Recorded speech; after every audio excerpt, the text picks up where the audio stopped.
I think they do a really good job of putting you in tough positions. You know, obviously the free throw discrepancy, but they do a good job of keeping you on edge because of their ability to draw those fouls. So usually where we're able to be more physical and we're more aggressive, tonight we weren't because of that fear of the free throw line and the whistle. Obviously, this is the last game with break. What's the message to the guys after a game like this? And also knowing that some of these guys, you're not going to see it. We've done a hell of a job to be in the position that we're in. And that was the message to the guys. The message was also to make sure we take the break and use it wisely. Physically and mentally, we all need to refresh. But this can't be an opportunity where we come back and we're not prepared for what's ahead of us. We need to be one of those teams that's coming out of the break, firing. And so take this time to get your rest, take some downtime, but make sure you're in the gym, make sure you're working on your conditioning and all those things so that coming out of it, we can start fast. Kelsey Russo, The Athletic. JB touched on a little bit with the free throw discrepancy, and that fear. So how do you take that as a learning lesson so it doesn't totally change what your defense looks like in the future? It's one of those things where it's frustrating because it's something that we talked about all summer long. And it's a point of emphasis of how we play the game. And, it's frustrating for our guys to all year do one thing. And then all of a sudden tonight, you're not allowed to do that one thing.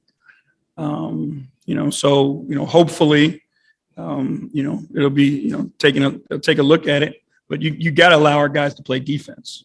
The way that, the game and the whistles were blown, we weren't allowed to play defense. And then on the offensive end, with Darius going for 30 tonight, what did you see from him just in the way that he was creating his own shot, but finding others and just kind of sort of with that battle between him and Trey going back and forth for those threes, but just see from him tonight? Yeah, I thought Darius was really good. I think he played a complete game for us on both sides of the ball. He did things that we asked him to do, and that's who he is. And that's why we're in the position we're in, and that's why he's an all-star. Thank you. Ashley Bastock, Cleveland.com. Hey, JB. Hey, Ashley. When you're talking about, these guys getting physically and mentally right over the break, I guess, how do you balance them, not totally disconnecting from everything? And obviously some of these guys have all-star responsibilities, but not totally disconnecting, but getting that rest while they can. It's important. We've played a ton of games already. It's been, physically and mentally, wearing. So you have to take this opportunity and use it the right way. This isn't a complete shutdown by any means, but it is a moment to step back and, reflect a little bit and clear your mind. And, the goal is to prepare us for what's to come. And that's how we have to use it.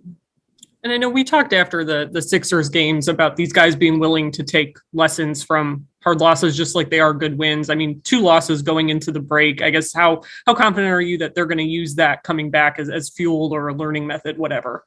We'll be fine. We'll be fine. We lost to 2 good basketball teams. 2 players that are elite players. Trae Young and Joel Embiid, obviously. That had great nights, and they had to have great nights to beat us. So. We'll go back, obviously, but we'll come out confident and ready to go. Thanks.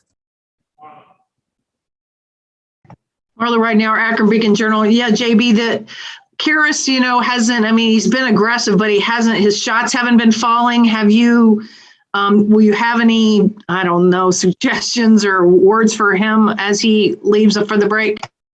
No, I gave him the same conversation that we had with everybody. Obviously he's going to be a huge part of what we're doing moving forward. And it's up to us over the break to take a look at it, and make decisions as far as how we're using them now that we've got some stuff on film, the lineups he plays with, the rotations and those things. That's what what our job is, but, he's a heck of a basketball player, and we just need him to be himself. And would you say these last two games did tonight feel kind of the same as the other night as far as like a playoff type atmosphere? Yeah, it was different in its physicality. I think the other night in Philadelphia, the game was much more of a grind out, physical game that, reminds you more of playoff basketball. I thought tonight was more of an offensive game than a defensive game. But, it's, again, a Hawks team that's a good basketball team that's got a lot to prove. So, I thought they came out and they played well. Thank you.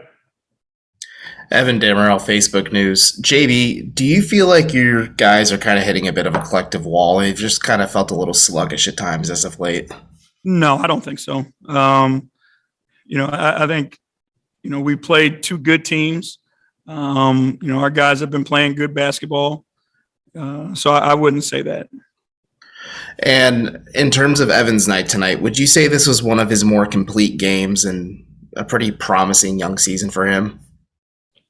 Yeah, I think he's, showcased how he can impact the game on both ends of the floor.